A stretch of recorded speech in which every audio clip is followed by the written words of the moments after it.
Bonjour et bienvenue sur les Mips Vagabonds. Aujourd'hui, on va s'intéresser aux différentes races de Runeterra. On va commencer par le plus commun, les humains. Ils sont présents sur tout Runeterra et certains sont capables d'utiliser différents types de magie. Les humains peuvent être classés en différentes catégories. Nous avons les sublimés. Présents au Freljord, ce sont des surhumains en quelque sorte, capables de résister au froid et de manier des armes de glace pure. Il est important de noter qu'il existe aussi des tempétueux, capables de manier la foudre, et des sangs de feu, capables de résister au feu. Nous avons aussi les gardiens des esprits. Dotés d'une grande connexion au royaume spirituel, ils sont capables de puiser dans la nature bestiale des animaux primitifs du Freljord. Il y a aussi les ursidés. Ce sont des métamorphes, chamans ou gardiens des esprits, qui servent le volibear. Bien que certains ursidés sont capables de revenir à une forme humaine, certains restent bloqués dans des formes bestiales monstrueuses. Et pour terminer avec les humains, nous avons les humains augmentés via l'Hextech ou le Chemtech. Il se peut que ce ne soit que partiellement, comme pour Urgot, ou bien totalement comme pour Oriana. Et pendant qu'on parle d'Hextech et de Chemtech, il est important de préciser qu'il existe un tas de robots différents à Piltover et Zone et ils remplissent tous une tâche différente. Il existe aussi des trolls de glace, qui est une espèce humanoïde à la peau bleutée vivant dans le Freljord. Il existe aussi des trolls des sables, mais nous n'avons aucune information sur eux à part la mention de leur existence. Il y a aussi les Yétis, qui étaient autrefois une noble race magique très intelligente et civilisée. Lorsque Lysandra déclencha son cataclysme glacial pour geler les veilleurs, la plupart des Yétis périrent et les autres furent dépouillés de leur magie, les rendant sauvages et primitifs. Le dernier des mages Yétis fut chargé de veiller sur les derniers vestiges de la magie de son peuple, une gemme capable de rendre réalité l'imagination des hommes. Les Minotaures sont des créatures vivant dans les montagnes de la Grande Barrière. Ils vivent en clan et la majorité préfère ne pas se mêler au conflit de Valoran, mais comme pour tout, il existe des exceptions. Certains Minotaures ont rejoint l'Empire de Noxus après une alliance, et ceux qui ont refusé de se plier à l'Empire ont été réduits en esclavage, et sont forcés à se battre dans les arènes de Noxus dans un festival appelé l'Hécatombe. D'autres plus chanceux ont pu fuir vers Demacia et se sont intégrés dans la société démacienne, et certains ont même intégré le détachement hardi. Il existe des centaines d'espèces de dragons à travers tout Runeterra. Les dragons élémentaires, qui ont combattu aux côtés des mortels pendant la guerre contre le néant suite aux événements d'Ikatia, sont présents en grand nombre dans la région d'Ishtal. Les Brakernes vivent dans le désert de Shurima. Alors que la guerre unique faisait rage, ils décidèrent de s'enfuir dans le sable et d'hiberner, afin d'attendre la fin de la guerre en toute sécurité. Ils furent trouvés par des humains de Piltover qui en tuèrent bon nombre pour récupérer le cristal magique qu'ils ont sur le dos. Ce cristal fut utilisé pour la création de l'Hextech. Maintenant, parlons des Vastaya Sharei et des Vastaya. En des temps forts anciens, des titans célestes envahirent les terres premières, et les mortels les plus érudits fusionnèrent avec la puissance du royaume spirituel et devinrent les Vastaya Sharei. Des métamorphes immortels capables de contrôler les forces de la nature et de s'en servir comme armes. Les titans furent vaincus et les Vastaya Sharei reconnus comme les héros de cette ère. Malgré cela, ils refusèrent de se considérer comme supérieurs à leurs frères mortels et décidèrent de vivre parmi eux comme leurs égaux. Les Vastaya, qui sont des métis entre les mortels et les Vastaya Sharei, sont des créatures chimériques ni mortelles ni complètement immortelles. Ils sont extrêmement dépendants de la magie de Runeterra. Le nom des différentes tribus de Vastaya proviennent des noms des guerriers Vastaya Sharei ayant combattu les titans célestes. Les relations entre humains et Vastaya sont très instables, car les humains perturbent les courants de magie de Runeterra, ce qui affecte grandement les Vastaya.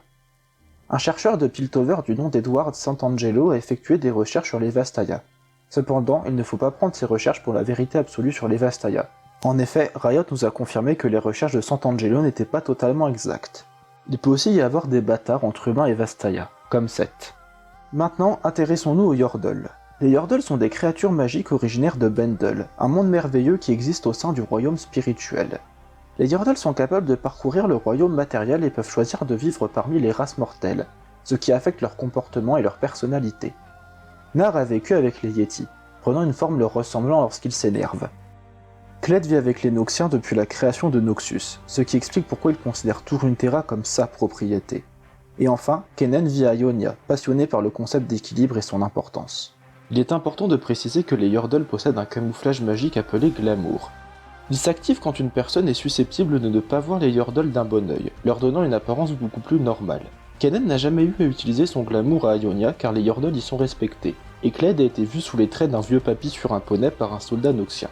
Nous avons aussi des esprits et des démons.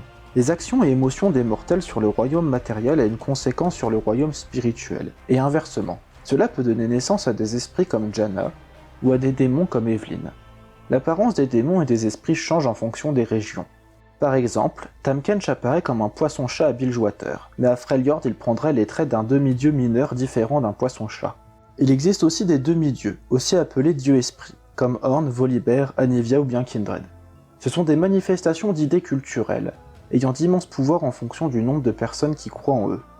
Ils peuvent s'affaiblir s'ils n'ont pas ou plus de croyants et disparaître, comme la sœur Sirène. Riot Workbobo, un membre de l'équipe narrative, a précisé que les demi-dieux que nous avons en jeu apparaissent sous leur forme freljordienne, car c'est là-bas où ils sont le plus vénérés et importants, mais qu'ils existaient sous différentes formes à travers tout Runeterra, ce qui est le cas avec Kindred. La forme que nous avons en jeu est la façon dont ils sont représentés à Freljord, mais chaque culture a une interprétation différente de Kindred. Les demi-dieux ne possèdent pas de forme physique fixe, mais elles changent en fonction des pensées et croyances de ceux qui les vénèrent. Les transfigurés sont des mortels ayant effectué le rituel de l'ascension, fusionnant avec un concept céleste et devenant des dieux guerriers. L'apparence des transfigurés dépend entièrement de comment la personne s'imagine le concept. Par exemple, pour la culture shurimienne, Dieu Empereur était certainement symbolisé par un aigle doré, ce qui explique l'apparence d'Azir. Les Darkin sont des transfigurés ayant sombré dans la folie suite à la chute de l'empire de Shurima. Ils ont utilisé l'hémomancie pour transformer leur corps et ont été massacrés par les manifestations du Targon. Et les derniers en vie furent enfermés dans leurs armes. Lorsque les Darkin ont été enfermés dans leurs armes, le concept céleste qu'ils représentaient a cessé d'exister, et les mortels ne sont plus en mesure d'imaginer et de comprendre ce que ce concept représentait. Les Bakai ne sont pas une race à proprement parler, mais ce sont des transfigurés qui sont considérés comme ratés par l'host des transfigurés.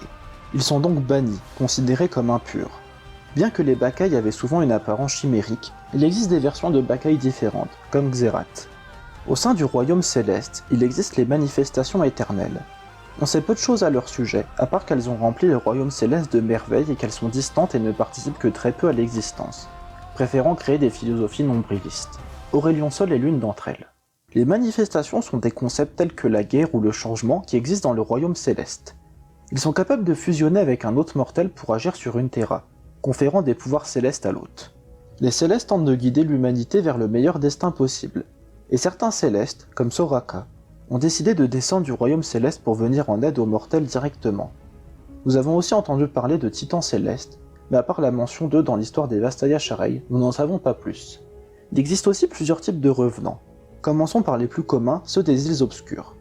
Le cataclysme qui ravagea les îles bénies brisa la frontière entre le royaume physique et le royaume spirituel, emprisonnant les âmes en son sein. Les âmes les plus faibles perdent leurs identités et rejoignent le brume noire. Les âmes les plus fortes peuvent conserver leur identité et leur personnalité, comme Thresh par exemple. Il est important de noter qu'il est extrêmement dur de tuer un revenant des îles obscures, car son âme retournera dans la brume noire à chaque fois qu'il est vaincu. Il y a aussi des revenants un peu différents, comme Pyke qui a été ramené à la vie par la cité abyssale, ou Mordekaiser qui a tout bonnement refusé de mourir. Et pour terminer, nous avons les veilleurs. Ce sont les seules créatures qui existent au sein du néant. Décrites comme ayant des grosses cornes, des crocs, un énorme œil et des tentacules ayant la taille d'une montagne pour les plus petits, ces créatures au départ inconscientes furent réveillées par l'existence. La trouvant insupportable et cauchemardesque, ils voulurent la détruire. Ils passèrent un pacte avec Lysandra, mais cette dernière les trahit, gelant l'accès entre le néant et le royaume physique. Les veilleurs qui étaient restés dans le néant tendirent leur volonté jusqu'au royaume matériel, pour y puiser de la matière brute. Ils la formèrent et la corrompirent afin de lui conférer une conscience. Ces créations furent les premiers néantins et servirent d'yeux et d'oreilles aux veilleurs. Et c'est tout pour cette vidéo sur les différentes races de Runeterra. J'espère qu'elle vous a plu, je vous remercie d'avoir regardé jusqu'au bout, et on se dit à la prochaine.